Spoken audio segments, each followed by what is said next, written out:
Viens grib būt attiecībās ar citiem cilvēkiem, un tās attiecības pārsvarā mēs tomēr piedzīvojam caur sarunu. Un ļoti bieži sanāk, ka mēs pieņemam darbā kaut kādas savas kopijas, ja tā var teikt, ja? Jo tas mums īstermiņā ļauj justies komforta zonā, mums ļoti ērti. Mēs caur dialogu mēs arī labāk saprotam savas attiecības ar sarunas priekšmetu un ko mēs vispār par to domājam. Kādas kompetences dialogs prasa? Vai tās ir apgūstamas? Mūsu komandā vai mūsu organizācijā ļoti svarīga vērtība ir taisnīgums. Bet tas, ko mēs ar to saprotam, ir ārkārtīgi atšķirīgs.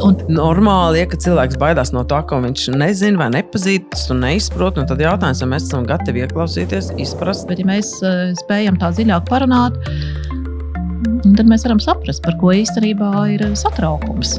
Labdien, skatītāji, labdien, klausītāji! Laipni lūgti jaunajā PVC Latvija raidierakstā Cilvēks un organizācija, kurā apspriedīsim, kā radīt, vadīt un būt organizācijās, kur cilvēki jūtas piederīgi, motivēti un spēj pilnvērtīgi izmantot savu potenciālu. Mani sauc Agnese Cimdiņa, esmu biznesa antropoloģe un PVC Latvija dažādības un iekļaušanas prakses vadītāja Baltijā.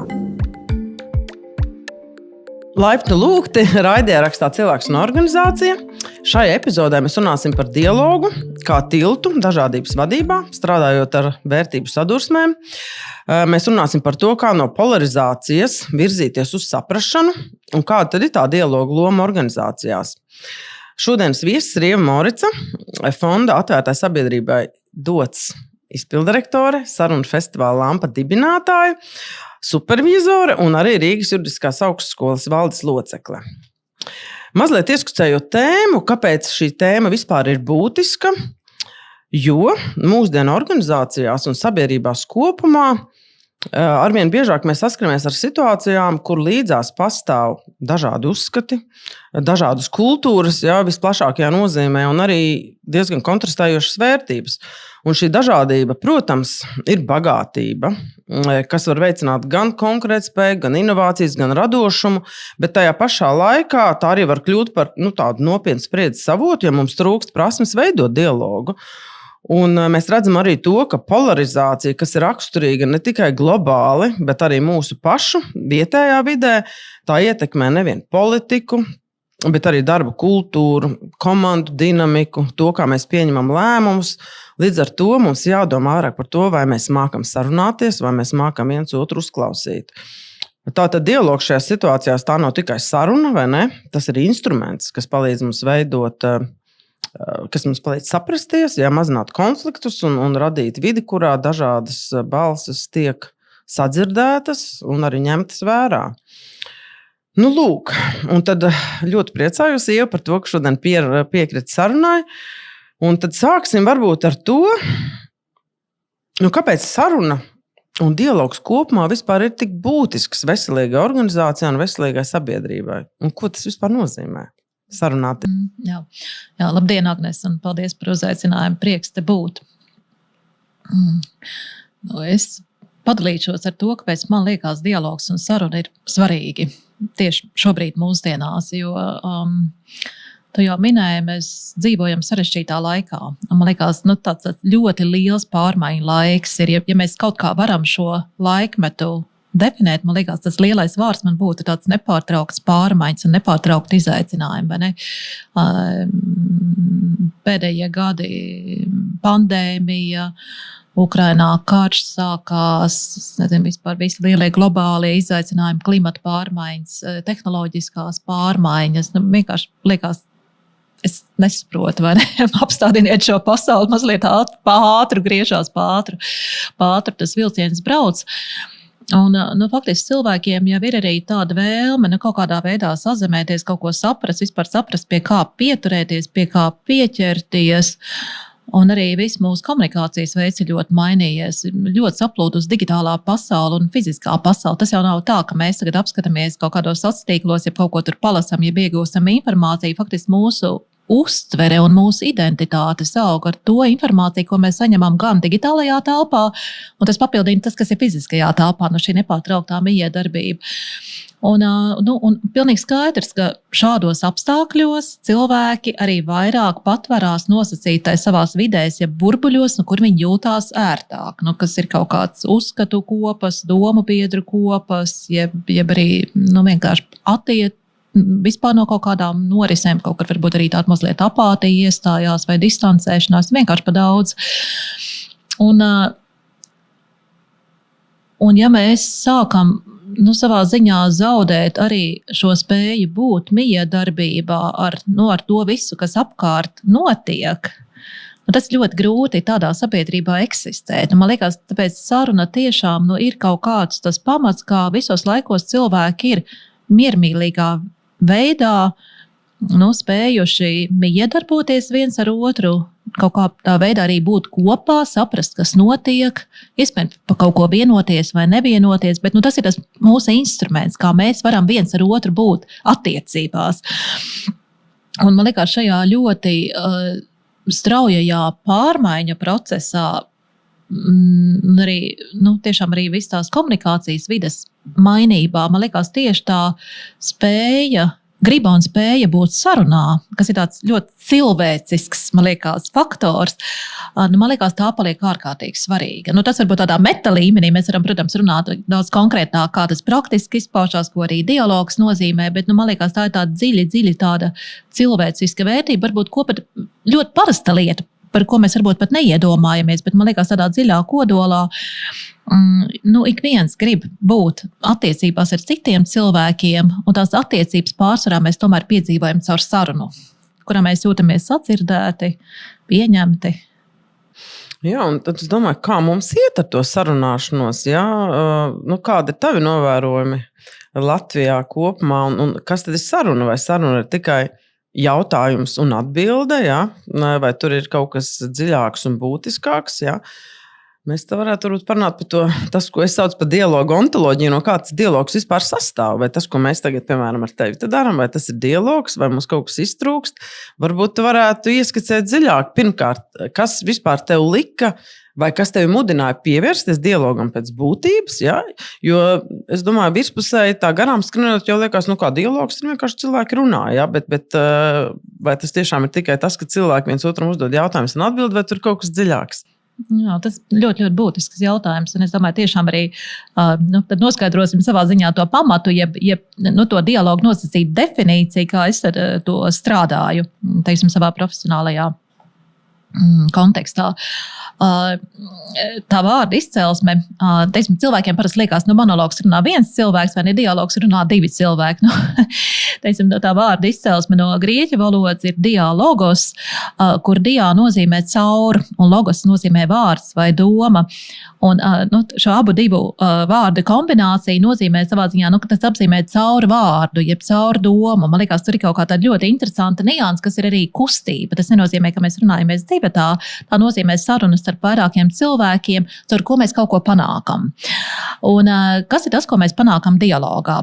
Dialogam, teiksim, ja mēs skatāmies uz dialogu pēc sarunas, pēc mērķa, ja mēs vispār iedalām sarunas, nosacīt tādā konceptā, kā dažādas sarunas var sadalīties, tad dialoga mērķis ir labāk saprast. Labāk saprast trīs lietas: mūsu sarunas tēmu, tavas domas mūsu sarunā, ja citi cilvēki domas, un arī pašam savas domas, jo caur sarunu caur dialogu mēs arī labāk saprotam savas attiecības ar sarunas priekšmetu un ko mēs vispār par to domājam. Tā kā šis mērķis ir uz izpratnes veicināšanu, saprast labāk. Un it kā liekas ļoti vienkārši, bet tas nemazam tik vienkārši nav.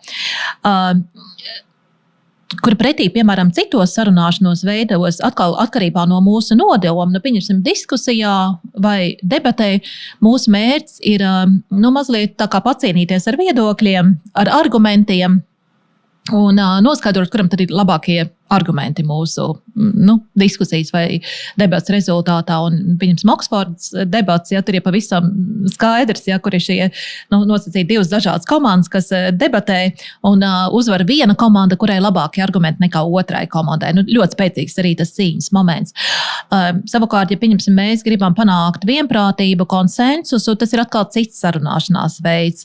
Tā kā no mūsu attieksmes, ar kādu nolūku mēs dodamies sarunā, arī ir ir atkarīgs, ko mēs no tās gribam panākt, arī ir atkarīgs, kādā veidā mēs runāsimies. Līdz ar to, ja mēs, pieņemsim, šodien vienojamies, ka mūsu saruna būtu vairāk dialogs, tad mēs censtos vairāk pētīt šo dialogu. Ja mēs labs dialogs būtu, ja mēs pēc dialoga beigām varam pateikt, hei, zini, jā, Ieva, es aizdomājos par to, es sapratu kaut ko tādu, es par to agrāk nebiju domājis.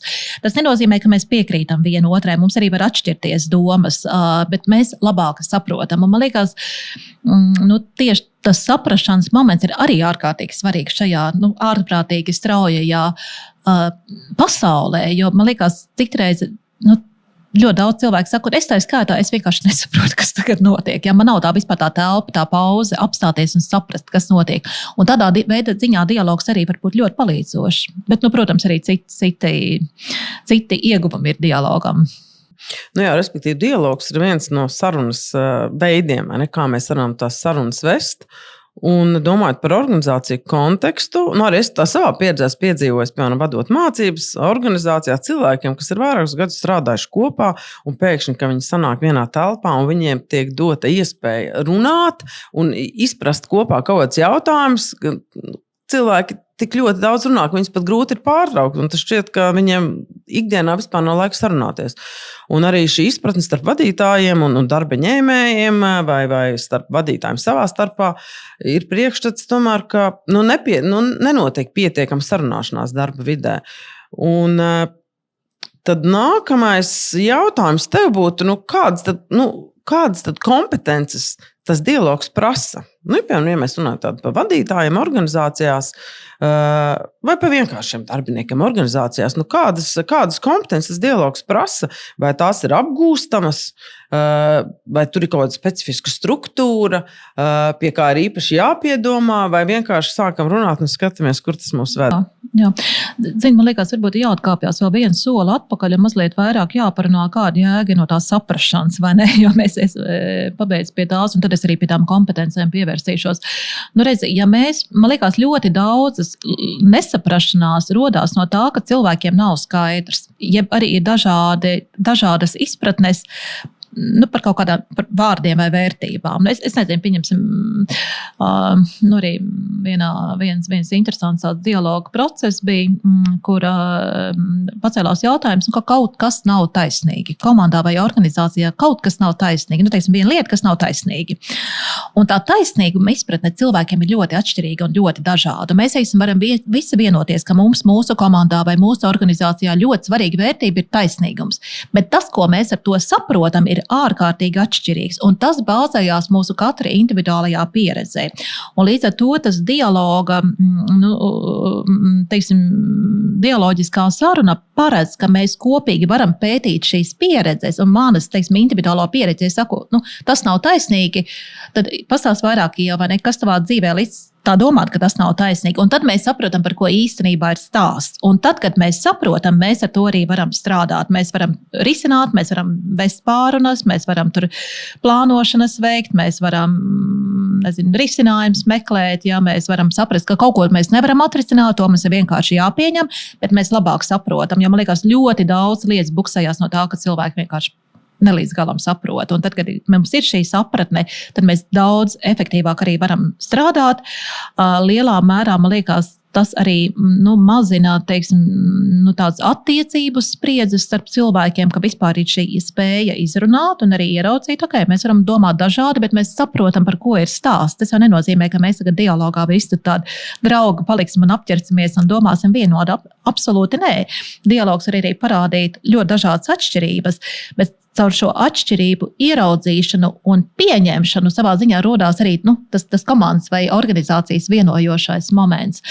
Lūk, un līdz ar to, kas tad ir tās prasmes, kas būtu nepieciešams dialogā, tas dialoga koncepts, ar kādu mēs strādājam, mūsu organizācijā Fondā Dots, un arī, kas ir izaudzis no tās pašas. Tā pati organizācija, kas ir izauklējusi Lampa, vai ne? Mēs tā pati organizācija, saruna festivāla Lampa, tagad mēs arī veidojam šo dialogu programmu un dialogu kustību. Tā metode, ar ko mēs strādājam, ir aizgūt no Somijas, un Un faktiski Somu kolēģi tādu konceptu ir radījuši, jau tas nāk gandrīz vai 10 gadu atpakaļ. Un dialogs bāzējās uz tādiem nosacīti vienkāršiem uzvedības noteikumiem. Mēs neparedzam, ka cilvēkam ir jābūt kādam tādam īpaši apgaismotam vai īpaši ētiskam vai ar tādām, tā kā tādai mātei Terēzei, lai būtu sekmīgs dialogs. Nebūtu, nē. Tā doma ir, ka mēs visi varam censties būt dialogā, ja mēs apņemamies ievērot kādus noteikumus un sarunāties pēc šiem noteikumiem. Un tie noteikumi ir klausīšanās pirmkārt un nepārtraukšana. Un ja pavēro sarunas ļoti bieži neļauj cilvēkam pateikt domu līdz galam, vai neuzreiz pārtrauc, jo saruna kļūst kaut kur par tādu arī tādu cīņu. Tu man kaut ko pasaka, un es uzreiz tevī klausos, lai atbildētu un atspēkot tavu argumentu. Bet tiešām tas uzsvars ir vairāk uz klausīšanos, lai es labāk saprastu. Un tad pilnīgi mainās arī mans klausīšanās tā nostāja. Es gribu labāk saprast, par ko tu stāsti. Tā kā klausīties un nepārtraukt.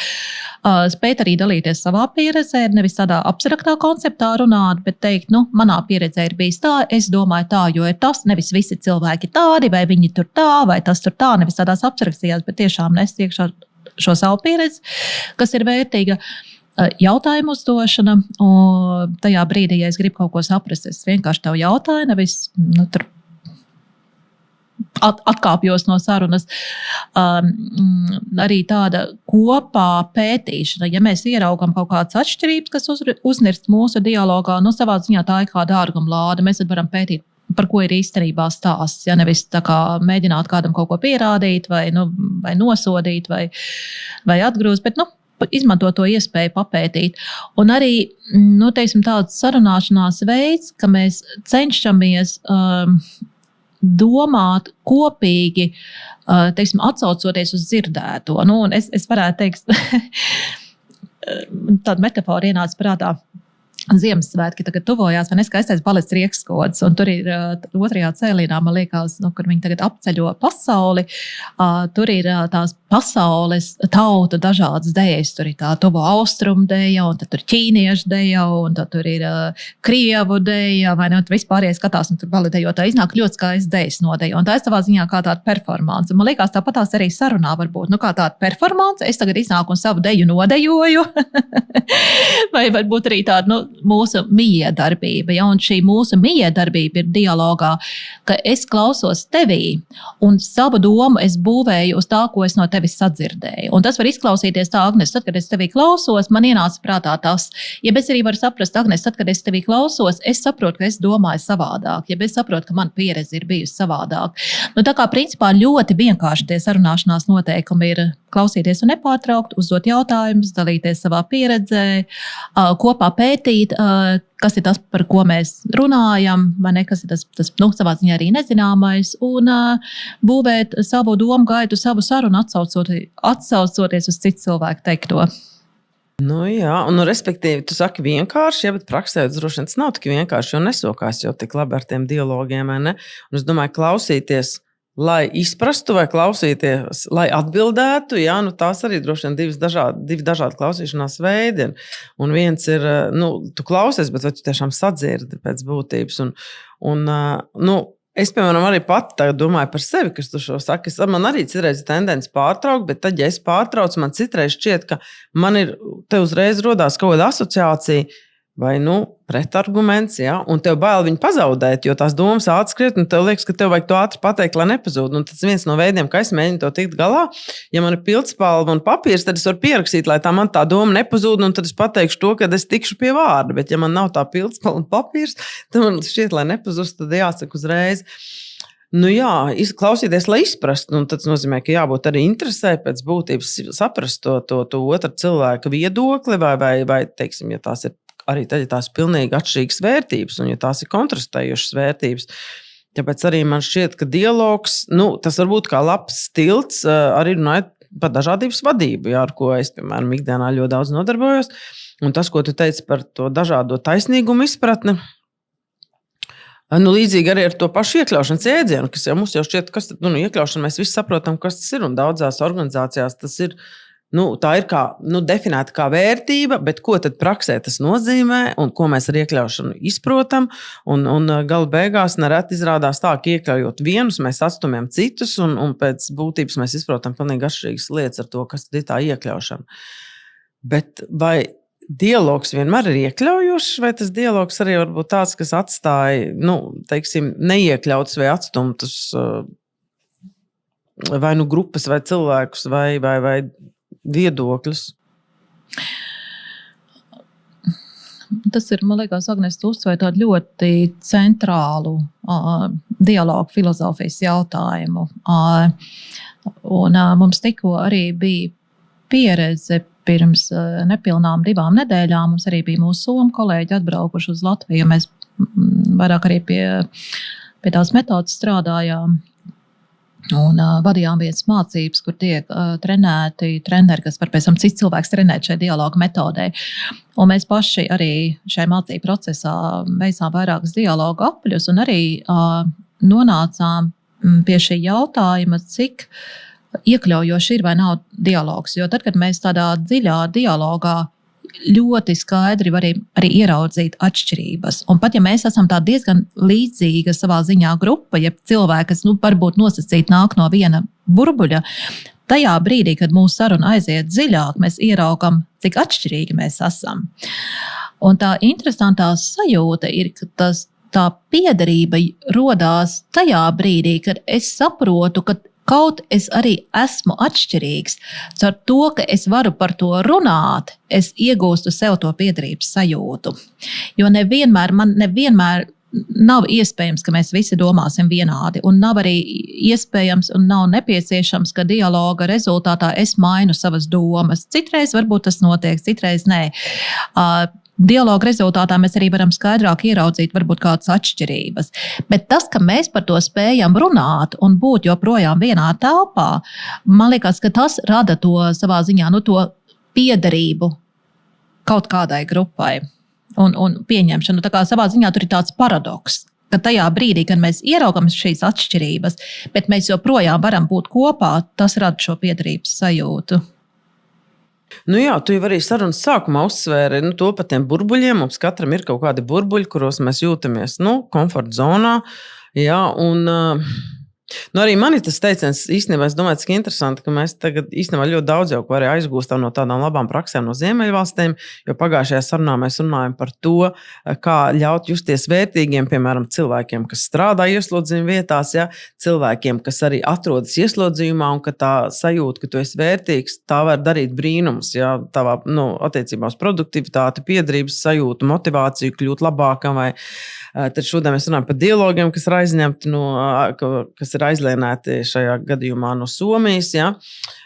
Un arī vēlāk mēs parunāsim vēl par sarunu festivālu Lampa, kas arī ir no Ziemeļvalstīm. Un lai šo piederības sajūtu veidotu, mums jau jābūt visiem vienādiem. Un runāt par tiem burbuļiem, ja arī, pieņemot darbā cilvēkus, ja nereti, mums ir tā tendence. Es nesaku tagad man, ja, bet kopumā, ka mēs meklējam kaut kādus savus atspulgus un ļoti bieži sanāk, ka mēs pieņemam darbā kaut kādas savas kopijas, ja tā var teikt, ja, jo tas mums īstermiņā ļauj justies komforta zonā, mums ļoti ērti, mēs saprotamies no puses vārda, mēs varam būt droši, vai arī uzticēties, ka mēs darīsim lietas līdzīgos veidos, bet ilgtermiņā jau tas, īstenībā pa labi mums nenāk, jo šajā pasaulē nekas vairs nav vienveidīgs, kā tu teici, ja viss strauji mainās un vienveidīgos veidos ar vienu domu gājienu, ar vienām un tām pašām, no vienam un tiem pašiem uzskatiem un pieejām, mēs jau nevaram tikt galā tiem mūsdienu izaicinājumiem. Līdz ar to šī dažādība pieejās, arī uzskatos, viedokļos ir pilnīgi normāla dzīves sastāvdaļa, ja? Un arī demokrātija sastāv no dažādām vērtībām un no tās ieklausīšanās.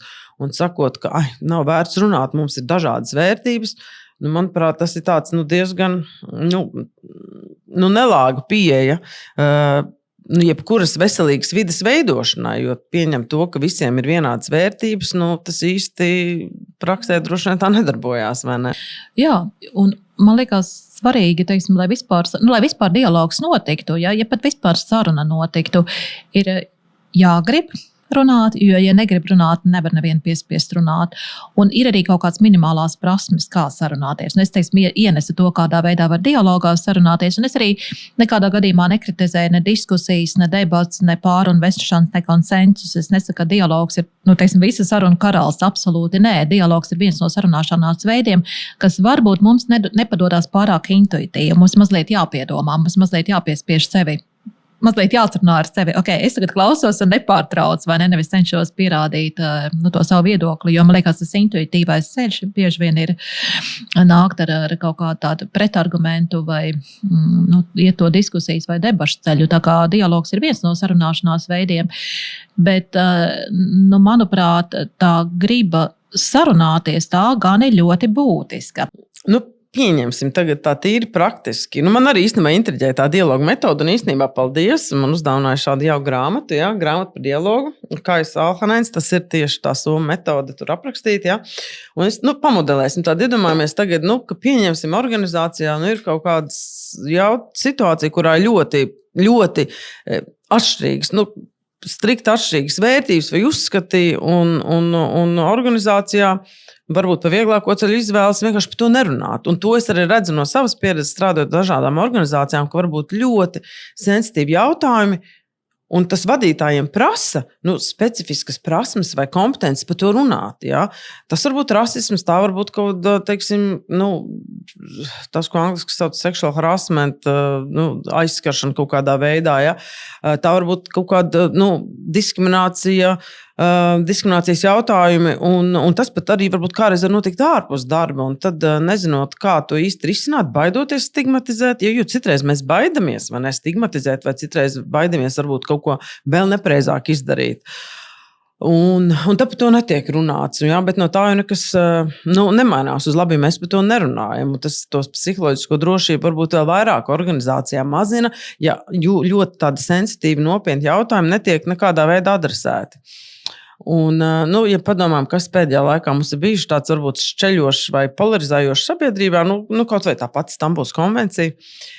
Un, šajā situācijā, pieņemsim, ja mēs tagad gribētu izveidot dialogu apli, lai parunātu par šiem jautājumiem organizācijā, kur ir ļoti pretēji viedokļi, pretējas vērtības, kā mēs to tieši darītu?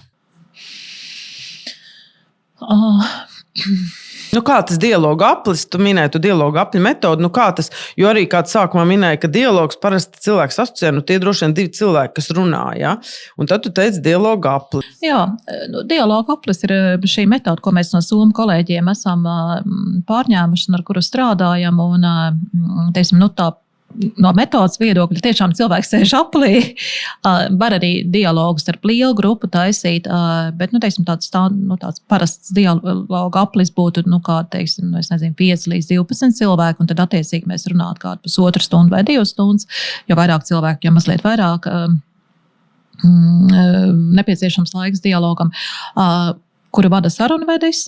Tas ir cilvēks, kas var nofacilitēt, ja nomoderēt šo sarunu. Un ko dara sarunvedis?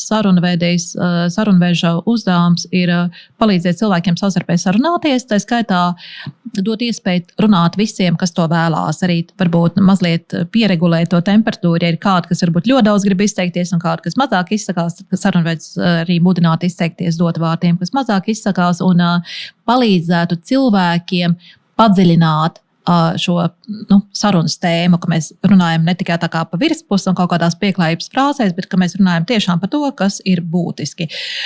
Ja pieņemsim, mēs runājam, Stambulas konvenciju tu pieminēji vai ne, vai jebkādu citu sarežģītu tēmu šādā dialoga aplī. Man liekas, kas būtu vērtīgais no dialoga apļa, ka mēs varam saprast īstenībā, kas tad cilvēkiem rūp un par ko tad ir sāpe. Jo, teiksim, arī Stambulas konvencijas gadījumā man pašai tas arī bija kaut kā tās pārbaudījums ar manām attiecībām ar dialogu, kā runāt ar to cilvēku, kas būtu pret Stambulas konvenciju. Tad faktiski tā mana domu gaita ir,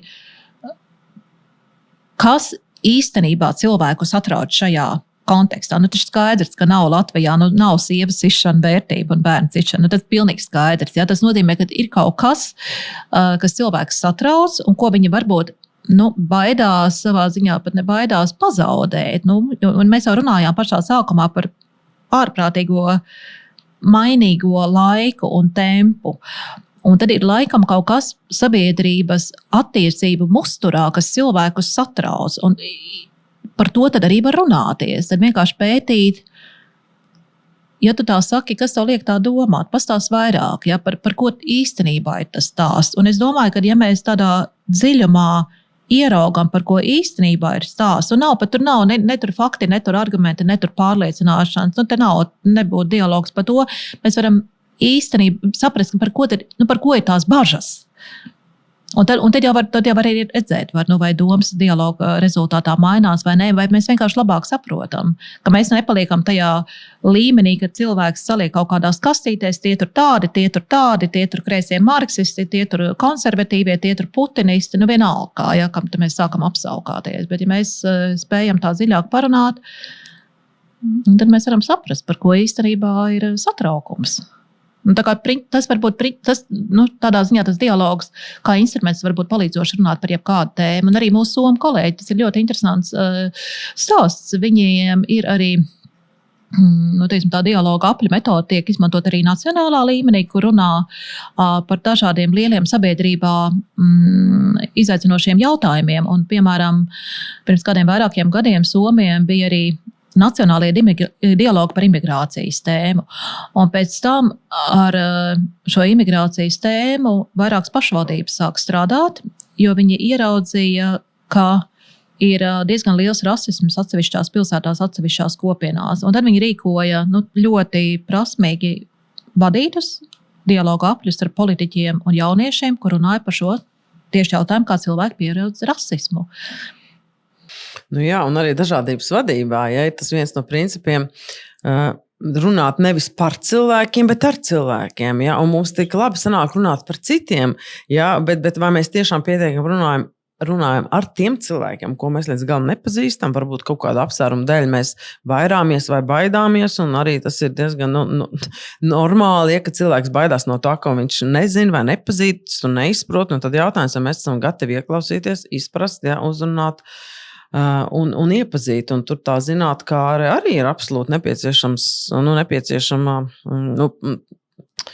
īpašība, ja mums būtu jāvēlas vairāk zināt. Vai tu vari minēt kādu piemēru no kādām tipiskām kļūdām, kas rodās tāda dialogu procesā vai sarunu procesā, ko tu esi novērojusi, vai kuri tie klupšanas akmeņi, kāpēc tad neizdodas tā sarunāšanās? Cilvēkiem ir vēlme pēc risinājuma. Mums tāda liela vēlme ņemt un salabot, ja atrisināt lietas. Un tas arī var būt viens no tādiem klupšanas akmeņiem dialogā, ka rodās vilkme, mums kaut kādā veidā šito ir jāatrisina. Kā tad mēs tagad tā sēdēsim un pētīsim, un kāda tad jēga no tā? Un ir jāspēj sev dot atļauju palikt un papētīt, lai labāk saprastu. Un tad tādā apbrīnojamā kārtā arī lielāka skaidrība spēja atnest risinājumu, bet tas būtu nākamais process. Un man liekas, ka tā ir viena lieta, tīpaši ar cilvēkiem, kas ir ļoti tendēti uz rezultātu, uz teiksim, tāda rīcība rezultāts, ja šī saiknīte ir ļoti tuva, tad liekas, ka tad dialogs ir kā tāda bezjēdzīga laika pavadīšana. Bet tas spiediens, ka mums ir kaut kas jāatrisina, ārkārtīgi ierobežo mūsu domāšanas spēju. Es teiktu, ka tas ir viens no klupšanas akmeņiem, vēlme ātri atrisināt. Un arī man ik pa brīdim, arī vadot dialogus par kādām sarežģītākām lietām, man ir atkal un atkal sev jāatgādina, kas ir mūsu mērķis. Mūsu mērķis ir labāk saprast. Un arī man kā sarunas vadītājiem varbūt arī šī vēlme atrisināt, ja pamācīt, ja iedot kādu padomu, ja padalīties, to noņemt sev un tomēr atstāt to uzsvaru uz saprašanu. Un es teiktu, ja seko tiešām šai mantrai, kad mēs gribam labāk saprast sarunas tēmu, savas domas un citu cilvēku domas, tas jau ir liela daļa no dialoga panākuma. Tas nozīmē, ka, piemēram, ja mēs organizācijā gribam caur dialogu izrunāt kaut kādu sasāpējušu jautājumu, par ko ir grūti vienoties, tad vislabāk būtu vispirms īstenot šo dialogu apli, ja, vai šo dialogu formātu sarunu, bet nepieņemt nekādus lēmumus, izrunāt, izprast, un tad drīzāk to risinājuma pieņemšanas vai lēmumu pieņemšanas sanāksim atkal citā laikā organizēt, ja, kad mums bišķiņ aizpratne nostājusies, mēs esam padomājuši, ja, par to, ko mēs esam izrunājuši, vai ne? Jā, jā. Ja pat uztaisīt, 15 minūšu pauzi, vai ne, vienkārši noslēgt to dialogu procesu un tad skatīties. Tas ir arī manā pieredzē, kas strādā. No sākuma iedot telpu, to procesu noslēdz, un tad ir daudz vieglāk arī ņemt flipchartu, zīmēt uz lapām, zīmēt schēmas, līmēt lapiņas, teiksim, vadīt citu procesu vai vienkārši turpināt sarunu, kur mēs jau daudz labāk saprotam, kādi risinājumi var būt piemēroti. Nu jā, un tad es domāju, kā ir ar tām varas attiecībām tādā dialoga aplī, ja? Jo, ja mēs tur neesam cilvēki, teiksim, no viena vadības līmeņa, no viena burbuļa, tad visticamāk tur būs cilvēki ar dažāda veida ietekmi, ar dažādiem statusiem, jā, hierarhiski un citādi, jā, tad droši vien tā psiholoģiskā drošība un kaut kāda varas vienlīdzība, ja tā vispār var būt tādā grupā, ir ārkārtīgi būtiski, lai cilvēki varētu tiešām atklāti runāt un stāstīt par to, kas viņiem rūp, par to, kā viņi skatās uz konkrētiem jautājumiem. Jo, ja mēs paturam prātā, teiksim, pilnīgi kontrastējušas vai pretējas vērtības, par kurām ir grūti vienoties, tad droši vien šai psiholoģiskai drošībai un kaut kādai ietekmes vienlīdzībai būtu jābūt tajā grupā un kā to atkal nodrošināt.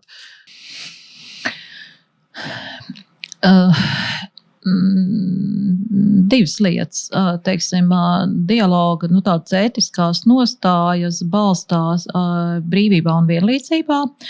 Un brīvībā tādā ziņā, ka mēs varam piedalīties, kā es kā Ieva, vai ne, es kā Ieva kā cilvēks un paust šo savu pieredzi.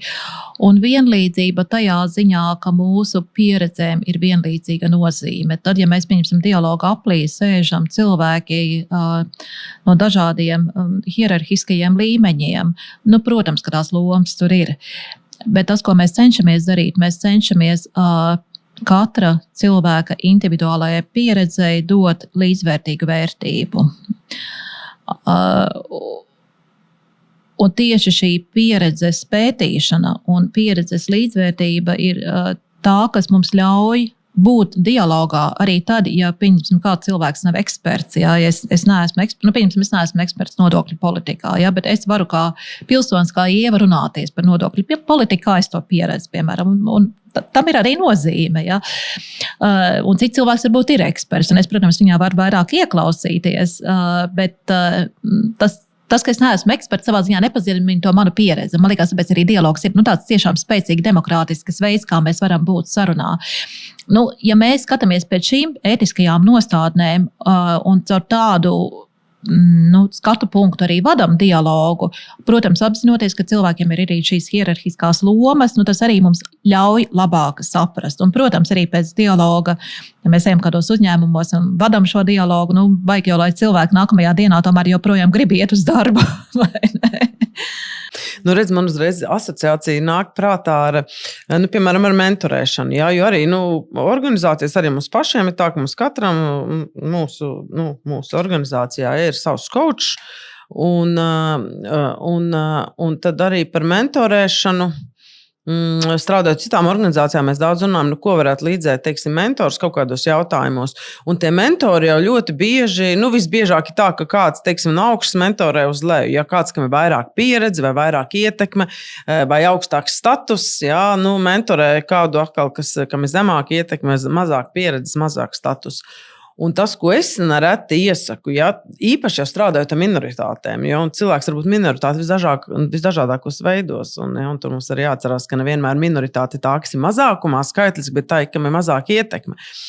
Un ka varbūt vajag praktizēt kādu laiku apgriezt to mentoringu, ka mēs mentorējam no apakšu uz augšu, respektīvi cilvēkus, kuram varbūt ir mazāk ietekme, zemāks status, ja, kuram ir šī minoritāšu pieredze vai kurš atrodas minoritārā situācijā, ka viņš mentorē uz augšu tos savus vadītājus un pastāsta, kā tad es īstenībā jūtos, ko tas nozīmē būt ar to minoritāšu pieredzi, ja, kā es izjūtu, kas sanāk, kas būtu vajadzīgs, lai es jūtos spēcīgs, ja, kas man liek justies stipram, kas man liek justies vājam. Jo gala beigās organizācijai no svara, ka visi cilvēki ir izmantot savu potenciālu un ka neviens nejūtas apspiests, jo ja tu jūties apspiests vai nenovērtēts, tu nevarēsi produktīvi strādāt, tu nejutīsies piederīgs, vai ne? Un tad, kad tu stāsti par šo pieredžu vienlīdzību, tad es uzreiz iedomājos par to apgriezto mentoringu, ka tas ir ārkārtīgi labs rīks, un arī īstenībā to es esmu aizlēnējis no norvēģu pieredzes, ja? Kā, teiksim, tās varbūt arī etniskās minoritātes, kas tiek pieņemts darbā, un tad parasti ir tā dominējošā, majoritārā grupa, kas mentorē to minoritāro grupu, bet varbūt kādu laiku ir vērts apgriezt to otrādi, kur tā pieredze no apakšas tiek pasniegta uz augšu, lai saprastu, kā īstenībā cilvēki jūtās. Jā. Labi, es labprāt gribētu arī parunāt par Sarunu festivālu Lampa, jo tu esi Sarunu festivāla Lampa dibinātāja, ja, un no 2015.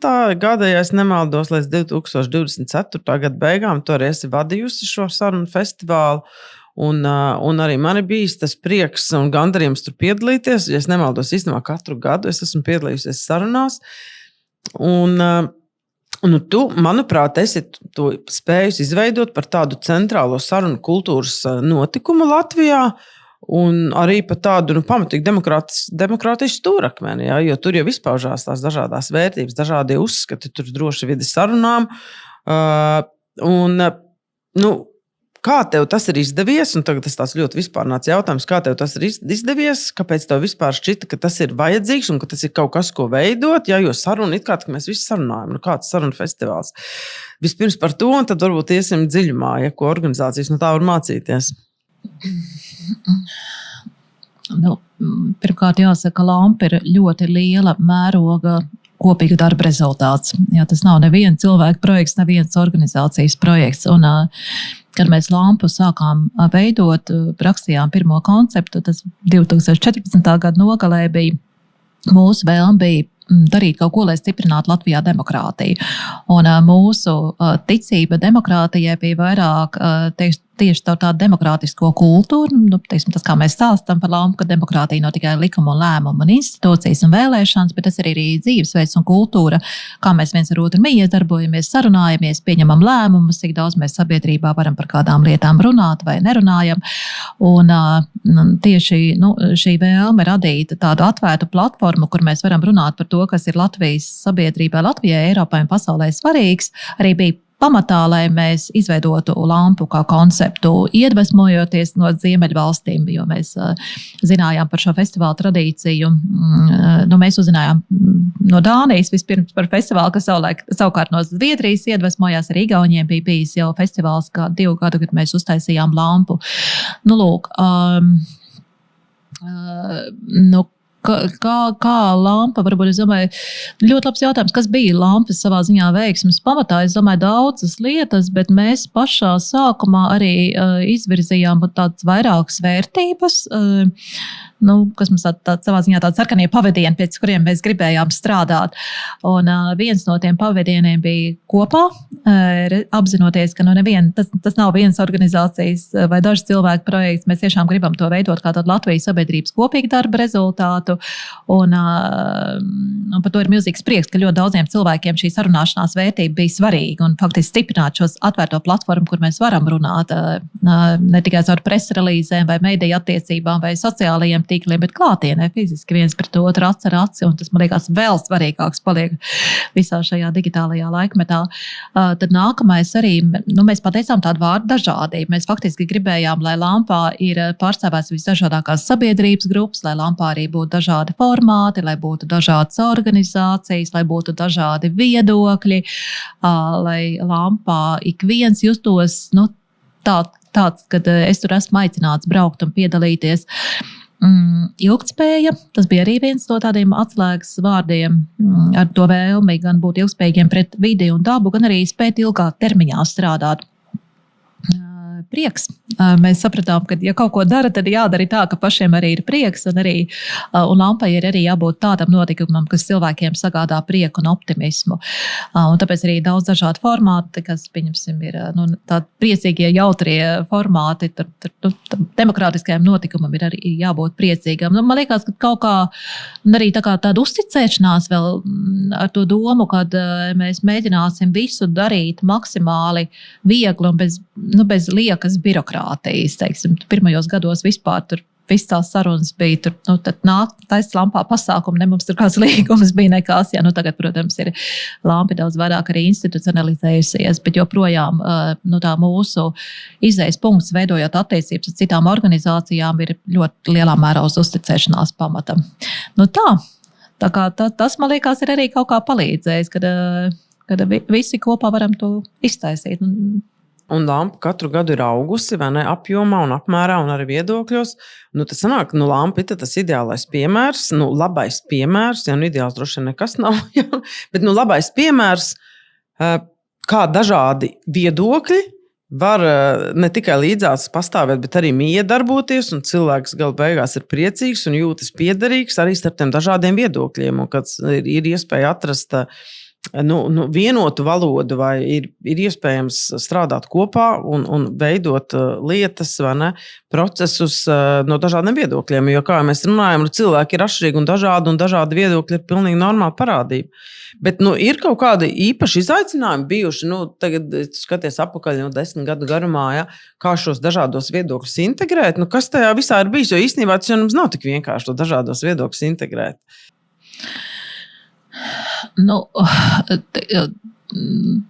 Lampas programma to konkursu kārtībā, un arī katram pasākumam ir savs rīkotājs, un tie vairāk kā 300 dažādas organizācijas, un līdz ar to tajā lampas uzbūvē jau ir ļoti iestrādāts šis dažādības fenomens. No vienas puses, no otrās puses arī programmas kūrēšanas procesā ir ļoti liels aicinājums bijis organizācijām, veidojot savu pasākumu, skatieties, lai jums tiešām arī jūsu runātāju sastāvā būtu cilvēki ar dažādiem viedokļiem, ar dažādām pieredzēm.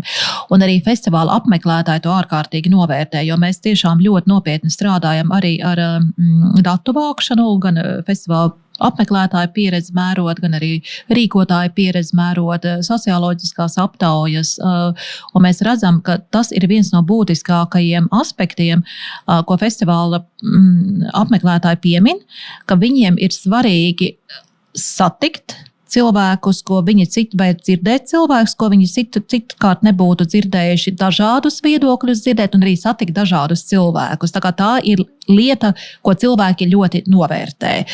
Man liekas, ka lielā mērā caur šo plašo kopīgo darbu tā dažādība ir arī iebūvēta lampas, veidošanā.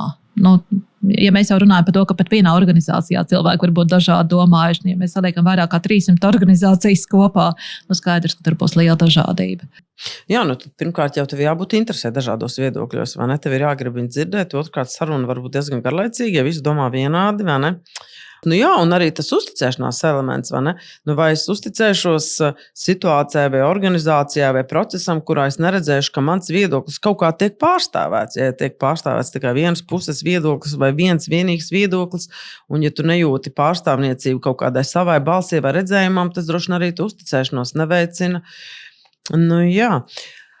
Bet, tagad, ja mēs padomājam tādā mikro līmenī, lampa, kā tu teici, liels pasākums, kas aptver, principā visu Latviju, vai dažādu grupu un viedokļu pārstāvniecību no visas Latvijas, bet, ja mēs paskatāmies tādā mikro līmenī organizācijās, ko tavuprāt organizāciju vadītāji varētu mācīties no lampas pieredzes attiecībā uz dažādu viedokļu uzklausīšanu, dažādu vērtību integrēšanu, kaut kāda vienota mērķa salāgošanu un protams, ka organizācijās arī biznesa mērķi ir organizācijas mērķi. Mēs gribam iet vienā virzienā, mums ir svarīgi iet vienā virzienā, bet tas nenozīmē, ka mums nevar būt atšķirīgi viedokļi.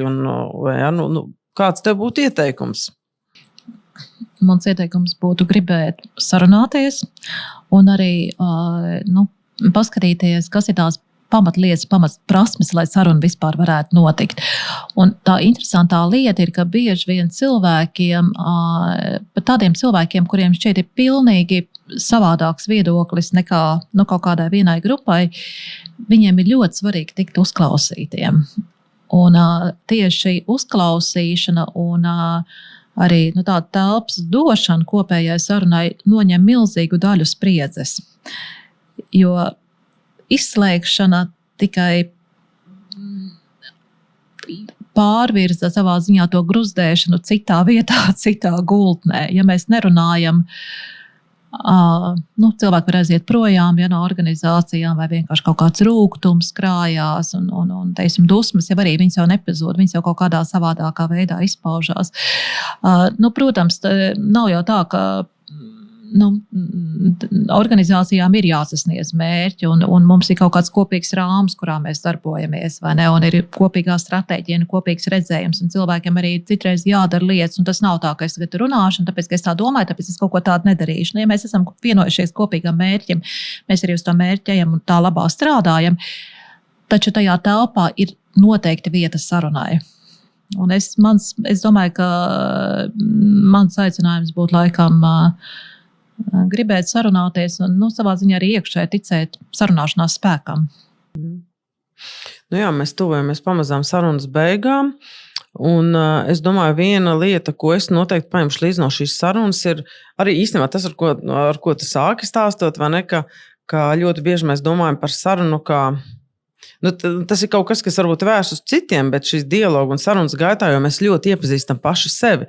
Un atkal tur es velku paralēles un asociācijas ar to, ko es strādāju ar dažādības vadību, jo arī runājot par dažādības vadību, es vienmēr uzsveru, ka dažādības vadība nenozīmē dažādu kultūru menedžēšana, bet principā tas nozīmē vispirmām kārtām pastīties pašam uz sevi, kā es redzu pasauli, kā es redzu citus, kā es izprotu citus, kā es izprotu arī pats sevi, ja?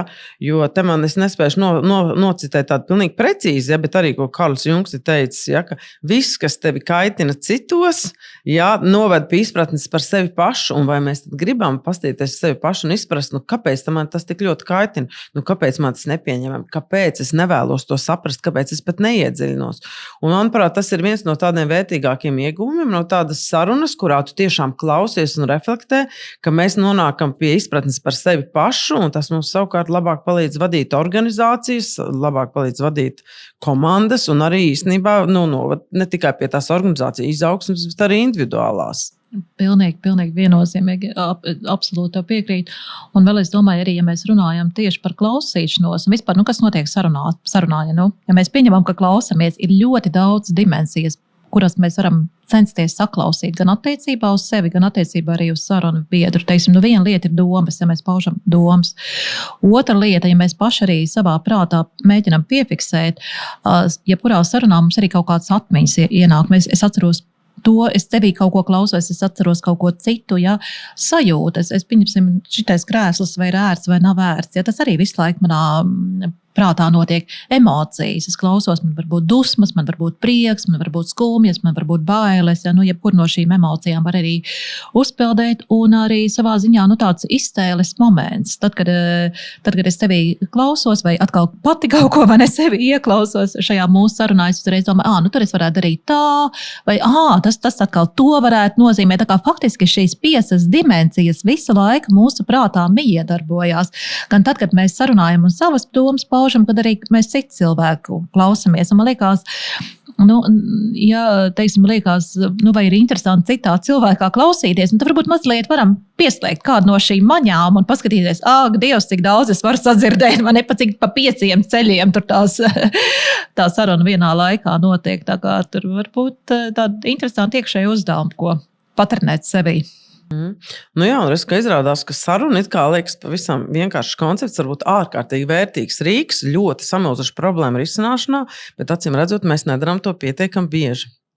Es teikšu tev liels paldies par sarunu. Es katrā ziņā to ļoti izbaudīju. Tagad man noteikti uz nakts galdiņa vismaz tuvākos vakars būs grāmata par dialogu, un es ar lielu interesi lasīšu vēl. Kaut arī no vienas puses šķiet, es tik daudz ko zinu par dialogu, bet noteikti būs vēl ko uzzināt. Paldies! Tā tad sarunā piedalījās Ieva Morica un Agnes Cimdiņa. Un uz tikšanos turpmākās sarunās. Lielas paldies, Agnes! Paldies!